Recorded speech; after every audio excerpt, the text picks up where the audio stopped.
안녕하세요. 뉴스반장입니다. 5일 공군 이중사의 빈소에선 유가족들이 국힘당 의원들에게 유감을 표하는 일이 있었습니다. 이 사건을 처음 MBC가 단독 보도하기 전 국힘당 의원들에게 도움을 요청했지만 묵살당했다는 내용이었는데요. 당사자인 국회 국방위 소속 하태경, 신원식 국힘당 의원이 빈소를 찾아 사과하고 해명해야 했습니다. 4.15 비공개로 이중사 빈소를 찾은 국힘당 지도부는 이 자리에서 유가족들은 당초 MBC 보도 이전에 국힘당 하태경 신원식 의원에게 도움을 요청했는데 묵살당했다며 유감을 표했습니다. 있을 수 없는 일이 일어난 거죠. 그것도 국방위 소속 현직 국회의원들이 군에서 일어난 사건에 대해 묵살한 건데요. 이 사실이 보도되면서 하태경 의원은 SNS를 통해 적극 해명에 나섰습니다.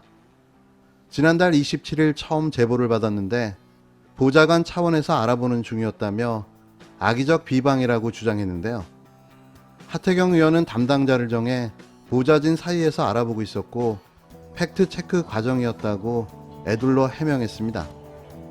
뒤늦게 하 의원은 자신의 SNS를 통해 말씀을 듣는 내내 억장이 무너지고 눈물이 앞을 가렸다며 책임자들이 엄벌을 받고 재발 방지를 위해 힘을 보태겠다고 글을 남겼습니다. 담당자를 정해서 이제 보좌진들 사이에서 알아보고 있었고요. 그 팩트 체크 과정은 거치죠. 그러니까 그 과정이 있었던 거예요. 의원님께 전달이 안 된 건 그 정도 맞나요? 하시죠. 계속 저렇게 도와줄 줄 알고 그냥 멍하니 기다린 거예요. 도움을 못 받았지 아무것도. 아무 대답도 없으니까 여기도 틀렸네 저기도 틀렸네. 유가족의 신고를 비서가 깜빡 잊었다고 알려진 신원식 의원도 적극 해명에 나섰는데요. 신 의원은 SNS를 통해 5월 24일경 유가족께서 의원실로 전화를 주셨지만 전화를 받았던 직원이 바로 이어온 다른 전화에 대응하느라 깜빡하고 보고하지 못한 것으로 확인됐다고 해명했습니다. 따라서 도움 요청을 거절했다는 보도는 사실이 아니라고 설명했는데요.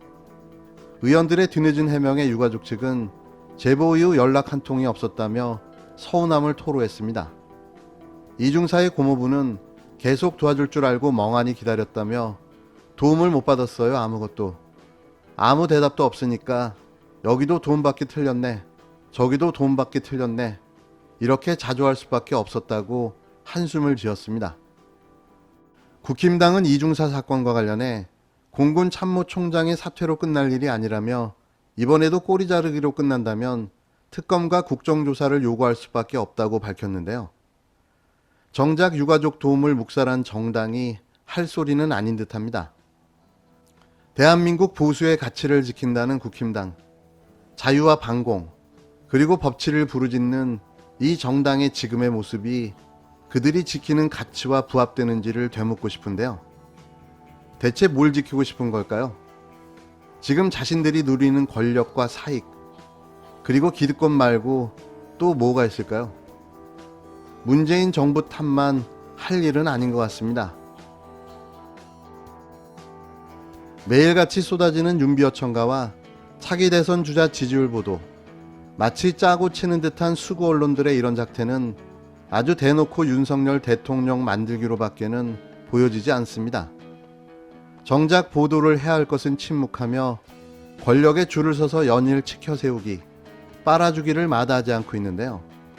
그 한심한 작태에 이게 언론인지 윤석열 홍보 찌라시인지 알 수가 없는 수준입니다. 이렇게 국민들의 눈을 가리고 속여 대한민국 최초의 특수부 검찰청장 출신 대통령을 만들어낼 심산인가 본데요. 그런데 말입니다. 대한민국 현명한 국민들이 이걸 그냥 놔둘까요? 확고한 무슨 비전을 제시하거나 그러지를 못하는 입장들에 있는 것 같아요. 동서고금을 봐도 검사가 바로 대통령이 된 경우는 없다. 검찰 조직에서 오래 있던 사람이 지금의 어려운 정국을 돌파할 수 있겠나? 지난 4일 서울의 한 호텔 식당에서 안상수 전 인천시장을 만난 김종인 전 국힘당 비상대책위원장이 윤석열 전 검찰청장을 두고 한 말입니다. 이미 빈정은 상할 대로 상해 악담을 내뱉은 걸로 보여지는데요. 불과 얼마 전까지만 해도 매일같이 러브콜을 날리며 별의 순간 타령을 하던 모습과는 상반된 행태를 취하고 있습니다. 안전시장에 따르면 이날 내년 대선에서 현 야권이 정권을 잡으면 여소야대 구조가 형성되는데, 이런 정치 구도에서는 리더십과 조정 능력이 있어야 하고 경제에 대한 대안이 있는 후보가 필요하다며 우회적으로 윤 전 청장에 대한 부정적 인식을 드러냈다는데요. 안전시장은 당내에서 사람을 찾아야지 자꾸 외부 사람들 이야기를 지나치게 하니까 당 후보들이 부각이하는데 안타깝다고 말했다며, 윤 전 청장처럼 한 분야에서 오랫동안 있던 사람보다 다방면의 경험과 능력이 있는 사람이 대선 주자로 좋지 않겠냐는 취지였다고 전했습니다. 김 전 위원장이 윤석열 대망론에 대해 회의적인 시각을 드러낸 건 처음이 아닌데요. 지난 3일 방송 인터뷰에서 100% 확신할 수 있는 후보가 있으면 전적으로 도우려 했는데 그런 인물이 보이지 않는다고 윤 전 청장에게 다소박한 평가를 내렸습니다. 지난 7일에는 내가 윤 전 청장을 기다리는 것과 같은 표현을 하는데 지금까지 누구를 기다려본 적이 없다고 말했고, 같은 달 10일에는 이한동 전 국무총리 빈소에서 그 사람에 대한 얘기를 더는 묻지 말아달라, 내가 뭐 그 사람 이야기나 경과를 기다리는 것도 아니라고 선을 그었습니다. 이는 올 초만 하더라도 김 전 위원장이 별의 순간을 언급하며 윤 전 청장에 대해 호평하던 것과는 많이 달라진 태도인데요. 김 전 위원장은 지난 1월 살아가는 과정에서 별의 순간은 한 번밖에 안 온다, 윤 전 청장 결단이 중요하다고 격려성 발언을 하는가 하면, 윤 전 청장 사퇴 직후인 지난 3월에는 이제 야권으로부터 편입된 윤 전 청장이 자기 나름의 목소리를 내면 그 자체가 큰 도움이라고 높게 평가했습니다. 윤 전 청장을 대하는 김 전 위원장의 달라진 기류를 놓고 정치권에선 윤 전 청장과의 공동모색이 여러 이유로 진척이 안 되면서 김 전 위원장의 불쾌지수가 높아진 것 같다라는 관측이 나오는데요. 윤 전 청장이 일단 당 밖에서 힘을 키워야 한다는 김 전 위원장의 구상과 달리 최근 국힘당 입당설이 나돌자 김 전 위원장이 실망감을 표출한 것이란 해석도 나옵니다. 실제 김 위원장은 지난달 21일 4월 보궐선거 직후 윤 전 청장과 통화해서 이런저런 얘기를 했는데, 이후 제3자를 통해서 현재 상황에서 만남은 피하자는 연락이 왔다는 사실을 공개하기도 했는데요.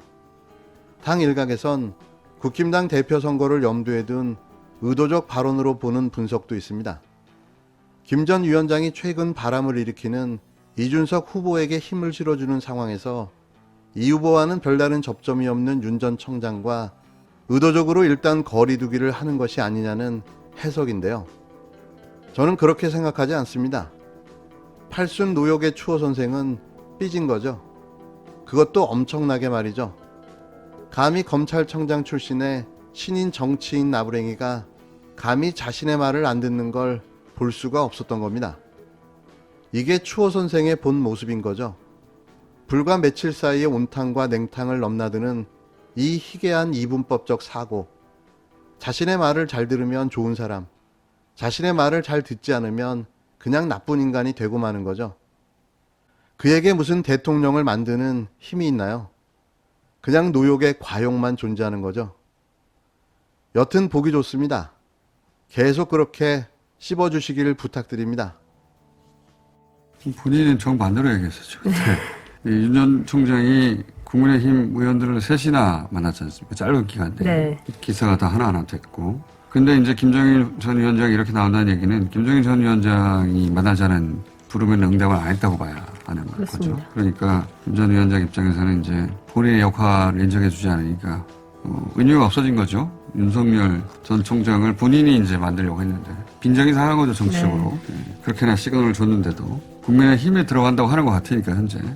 윤 전 총장 입장에서는 실제 검사라는 직업위원회 가져본 적이 없죠. 없다 보니까 제3지대나 창당 같은 본인이 전혀 모르는 분야에 김종인 전 위원장 하나 믿고 뛰어든다는 게 그게 두려운 일이죠. 예. 그러다 보니 이런 일이 벌어진 거 아니겠는가. 전체적으로 스토리가 좀 시시해지고 있어요. 예. 너무 스몰 토크. 예. 게다가 언론에 공개되는 행보도 너무 자잘하고 스몰 토크입니다.